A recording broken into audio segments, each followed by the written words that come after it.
राजाको दरबार लुटियो आयो पुलिस आउँदाखेरि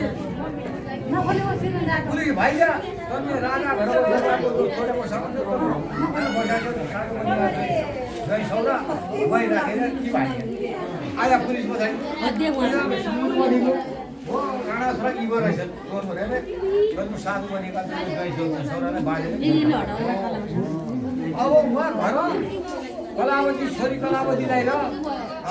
स्वानी लीलावतीलाई दुःख पऱ्यो यसो भनेर जाँदैन तब यस्तै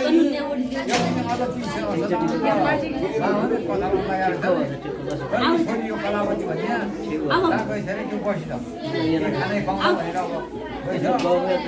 जलप्रसाद खाएको छ अब आमाबाट चिन्ता हुँदैन जन्जमदेखि तब पहिला सोध्नु छ हे छोरी यो माटो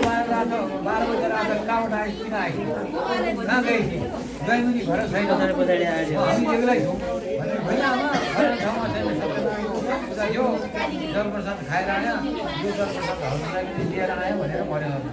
तै बेला उहिले स्वानीसँग याद भगवान् हामीले ढाक्यो अब भनेर उहाँ सम्झिँदै नि पूजा म गर्छु पुगाउ मेरा मेरा श्रीमान कहाँ छ तल्लाई पनि निकाल्यो भनेर पनि बाघ तपाईँलाई अनि भोलि छैन त्यो त्यसो अब त्यो बुलो चामल के चाहिँ खोल्यो धन्य कथा लाग्यो यो सत्यनारायणको कथा लगाएर म झेलबाट निक्लेँ झेलबाट कसरी निक्ल्या चन्द्रकेतु राजालाई स्वप्न भयो पाठ ये चन्द्रकेतु राजा कुनै भगवान्ले दियो कि तेरा सोल हुन्न नि साधु पनि हुन् तेरा सोल त हुन्न नि तिमीलाई किन निकाल्दै बालसाल काटेर कपडा सबै जति छ यसको धन सम्पत्ति डबल दिएर पठायो भोलि उहाँलाई छोडेको अब भोलितिर छैन राजाले चोरहरू साधु बनेर निकाल्यो सभामा राख्यो नवायो धोयो बालसाल काट्यो कपडा सडा दियो त्यहीको धन सम्पत्ति पुऱ्यायो कि त अब क्या भन्छ काम दियो कहाँबाट आयो उहाँ कथा लाग्यो तिमी श्रीमती लीलावती कथा पढ्यो झेलबाट सुनिस्या बाटो आयो कतिको छ भने अन्त गरेर भगवान्ले मान्छेमा टन्नेछु अब नदीमा टन्नुपर्ने भयो शान्तिमा नाउँमा राख्या हो ढुङ्गा भन्दा चाहिँ दैमा राख्या हो अरू भन्ने बेला अब भगवान्ले सोध्यो तिमी को कहाँबाट आयो यो के सामान हो तिम्रो भन्दाखेरि केही छैन हजुर त्यो त खालि घाट मात्रै नरा मात्र मात्र झाडबाट मात्र हो भन्दै भन्दैन यो धनीका पोहोर शब्द पनि राम्रो आउँदैन जो पनि गरिबै सानो हुन्छ भनेर भन्दाखेरि ततास्तो भन्नुहुन्छ त्यो नाउँ त हल्यो म तिमीहरूको धेरै अगाडि भारी भएको खेल्दै समय गर्दा मात्र तपाईँ पास गरिदिनु मात्र भेट्यो अब फोटो पढेको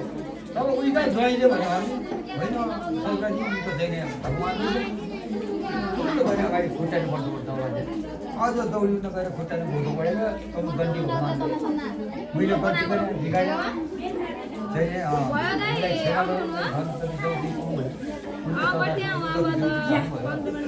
सत्यनारायणको व्रत गर्नु कसम खाए अब पारी तर्या अब अब ज्वाइँ सौरा चाहियो एउटा मान्छे पठाएर घर हामी आउँछौँ बाजागाजा लिएर आऊ भनेर खबर दिएर म लीलावती सत्यनारायणको व्रतमा बसेको अब पूजामा बसेपछि उठ्न नउठ्नु भन्ने कारणले अब तम्रा ज्वाइँ तम्रा पतिले घर पुग्या तिमी बाजागाजा लिन आऊ भनेर भनेर त्यो कलावती त अब पूजा छाडिनु त आफ्नो प्रसाद खानु कहिले पनि बोल्दैन ढुङ्गा भनेर दौडालो भएको गरी त्यो लोग्ने छैन ज्वाइँ छैन डुबेर उता बिलावन्तलाई मन आँटिएर भेटेन पछि अझ उनी भगवान्ले अर्थ गर्यो त्यहाँ लीलावतीले जलप्रसाद दिनु उहाँको उहिले भयो लीलाहरू तब त्यो उनी बाँचेर घर आयो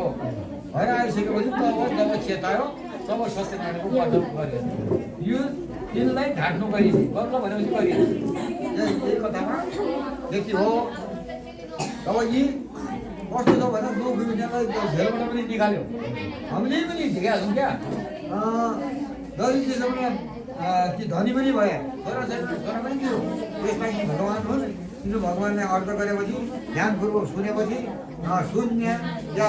गर्ने सबैलाई फल लिनु छैन प्रसाद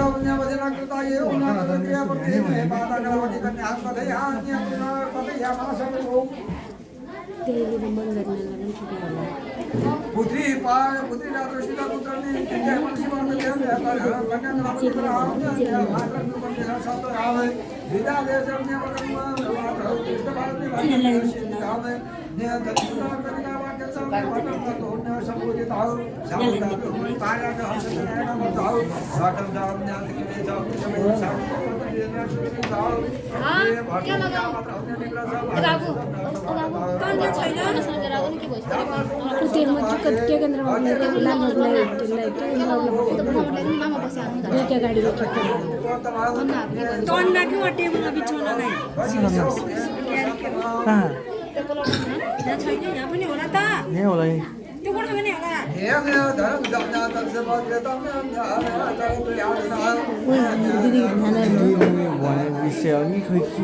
भन्ना त भने होला भन्ने मान्छेले भन्ने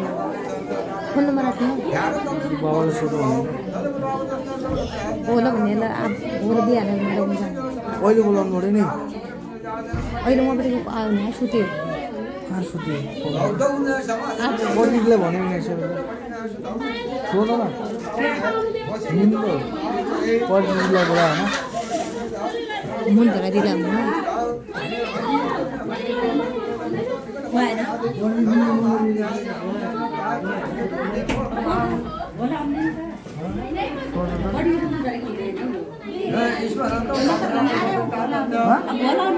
भने हो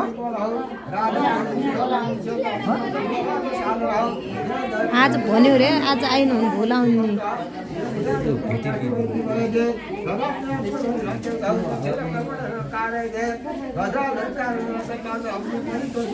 बाबु भने हो